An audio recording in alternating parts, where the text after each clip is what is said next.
Պարոն Աբրահամյան, ըստ ձեզ ինչի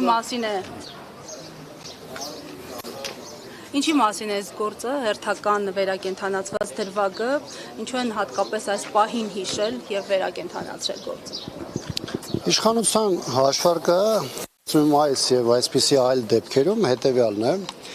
Իշխանությունը համարում է, որ պետության հողով, այսինքն դատախազություն, քննչական համակարգ, դատական համակարգ, որոշակի դեպքերում ոստիկանություն կարելի է ներգրավել, գործեր սարքել,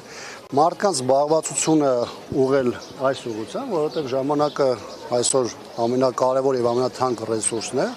եւ փորձել քաղաքականապես ակտիվ դեմքերին հնարավորինս դուրս մղել քաղաքական գործընթացներից։ Այսինքն շատ դեպքերում իրենք ունեն կանխատեսումները, իրենք ունեն գիտակցումը, որ այդ գործերը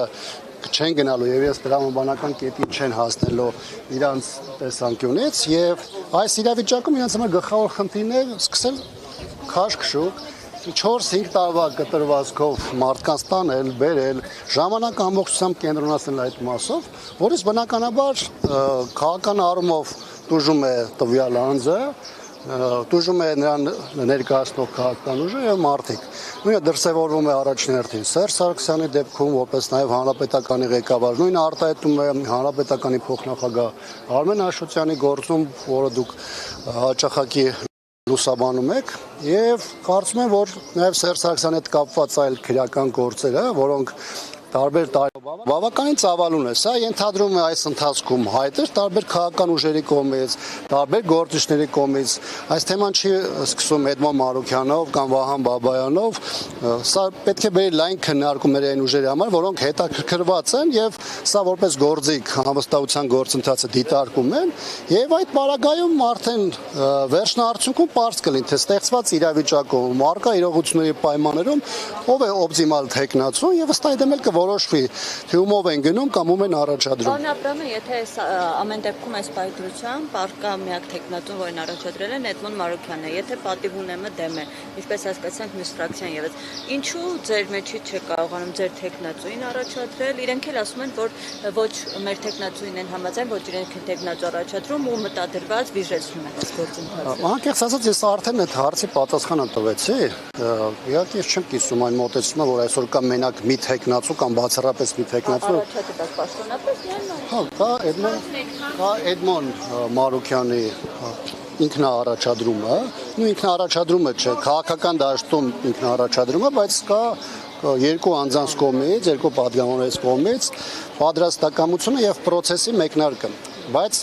այն լայն դուռը, որը բացվել է անվստահության գործընթացի համար, ոչ թե ենթադրում է, որ առաջին եկողի դեպքում կամ առաջինը, որ կարողանում է հասնել եւ ստորագրության խնդիր լուծել 1-2 պատգամավորի, պետք է առաջնորդել նրանով, այլ անվստահության գործընթացը ինքը իրենից ներկայացնում է լայն քաղաքական գործընթաց, ոչ միայն խորհրդանական հիմնական ուժերի, որոնք իրենց ստորագրություն են դնում, այլ այն քաղաքական, արտախորհրդանական ուժերի, որոնք այս ողջ ընթացքում պետք է գործընթաց եփեն, պետք է քաղաքական կոնսուլտացիաների միջոցով հասկանան, որն է ճիշտ ճանապարհը եւ ով է այն օպտիմալ թեկնածուն, որը կարող է ստեղծված իրավիճակում առաջնորդվել կամ նրանով ավելի հեշտ է լինելու այս գործընթացում հաջողություն ապահովել։ Մեկ նաեւ այստեղ լրացում ես կատարեմ, տեսեք, երբ որ մենք խոսում ենք անվստահության գործընթացի մասին, երբ որ մենք խոսում ենք գործող իշխանության հերացման process-ի մասին, սա ենթադրում է, որ մենք չենք կարող Նիկոլ Փաշինյանին փոխարինենք մեկ այլ Նիկոլ Փաշինյանով կամ նրա հետ ասոցացվող, նրա արբանյակ հանդիսացած, հասկանում եք, այսինքն սա ինքնանպատակ Մարուքյանի դիտարկում եք մեկ այլ Նիկոլ Փաշինյան։ Ես ասեմ, հիմա մեր հայտարարության մեջ մենք բավական հստակ դրա մասին խոսել ենք։ Այսինքն, այստեղ խնդիրը հետեւյալն է, խնդիրը ոչ թե ինքնանպատակ ինչ-որ մարդու բերելն է եւ process գեներացնելը, որ գնանք պրիշկա դնենք, ասենք, գիտեք, քեզ այսել փորձեցինք, այսել չստացվեց, այլ խնդիրը արկա իրողություններին համահունչ մի թեկնածուի շուրջ կոնսենսուսի հասնելն է եւ դա միայն հանրապետականի հարցը չէ, որքան էլ հանրապետականը պատրաստակամությունը հայտնել նախ բնականաբար հանրապետականը խոսում քննարկում է բոլոր այն շահագրգիռ ուժերի հետ, որոնք այս մասով ունեն հետաքրություն։ Երբ որ խոսում ենք մարդկանց մասին, ովքեր ասոցացում են, Բնականաբար նայում ես տնած քաղաքական հետագիծը, ով ինչ ճանապարհ է անցել, ով որտեղով է շարժվել։ Մենք նայում ենք տեսնում ենք ով մեր երկրի համար կարևորագույն հարցերի շուրջ ինչ դիրքորոշումներ են արտահայտել։ Երբ որ դու տեսնում ես, որ մարդը միգուցե արտակնապես այս պայն իշխանությունից տարբերվող ինչ-որ բան է ասում, բայց գաղափարապես նրանց հետ միևնույն բովանդակային դաշտում է, բնականաբար դա չի նշանակում, որ սա խնդիրներ կան, հայտարարություն արեցի դրա մասին հրաժարական։ Հիմա պատկերացրեք իրավիճակ, որ խորհրդանի նախագահ փոխնախագահներից որևէ մեկը հայտարարություն է անում այն մասի, որ ինքը չի կիսում այս պահին իշխանության այս կամ այն դիրքորոշում, այս կամ այն թեմայի շուրջ դուրս է գալիս 3-4 ամիս հետո նույն այդ երկու падգամավորները նրանց առաջադրում են օրինակ անվստահության գործընթացում որպես թեկնածու։ Հիմա իրանք գան ասեն, գիտեք, տեսեք, մենք 4 ամիս առաջ դուրս եկանք, որտեղ մենք չէինք կիսում այդ դիրքորոշումը եւ գան հանրության ներկայանան որպես մրցունակ եւ այդ իշխանության հետ որևէ ձևով կապ չունեցող թեկնածու, բնականաբար այդ դա որևէ ձևով տրամաբանական չէ։ Պարոն Աբրահամյան, մի բան, ձեզ համար ինչ տեսակի թեկնածուն ընդունելի կլիներ։ Եվ եթե Հայաստան Դաշինքը թեկնածու առաջադրեր եւ առաջադրեր օրինակ Ռոբերտ Քոչարյանին, կոնկուրենտ օֆիսի առաջնորդ կամ նրա որդուն Լևոն Քոչարյանին, ձեզ համար ընդունելի կլիներ, դուք աներկբա եւ առանց նախապայմանների կհաստատեիք այդ թեկնածությունը։ Թեկնածուների մասով առաջադրումները մենք մինչև ձեր մոտենալը ճիշտ ասած որոշակի մանրամասներով այս թեման քննարկել ենք այն ինչ որ ներկայացված է մեր առաջին եւ երկրորդ նաեւ հայտարարությունները ֆրակցիայի դրանում հիմնականում ներկայացված է այն մոտեցումներն ու սկզբունքները որի շրջանակներում պետք է կայանա քննարկումը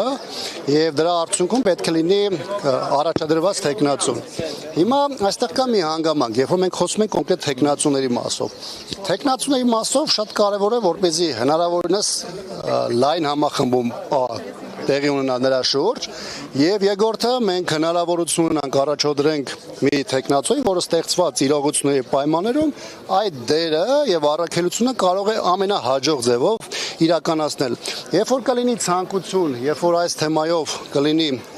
առաջադրում, կլինի քննարկման ցանկություն, մենք բնականաբար պատրաստ ենք առանց նախապայմանների քննարկել բոլոր թեկնածուները եւ մեր դիրքորոշումը շատ հստակ արտահայտել։ Ինչով լավ չէ, օրինակ ձեր ժամանակ անկախ կամ գրեթե անկախ падգամավոր էր ահագին, ձեր հետ շատ լավ հարաբերություններ, շատ մոտ էր խաղում ձեր կաբինետներում, շփվում էր ձեզ հետ։ Մի խոսքով շատ լավ էր ձեր հետ, բաց չէ, ձեր տենց շատ սուր չի քննադատել այն ժամանակ հիշում ենք, ոնց օրինակ Նիկոլ Փաշինյանն էր քննադատում։ Հիմա Փաշինյանին է քննադատում, ասում է սխալ անում, լավ չի ինչ անում, ի՞նչն է պատճառը։ Վայջան, իհարկե, Վայջան, ես իհարկե չեմ զլանում որևէ հարցի պատասխանելուց, շատ ցավով եմ ասում, որ դուք մի քիչ ուշացել եք։ Միգուցե մենք առանձին նաև ձեր հետ այս թեմայով մեկնաբանել, որովհետև այս թեմայով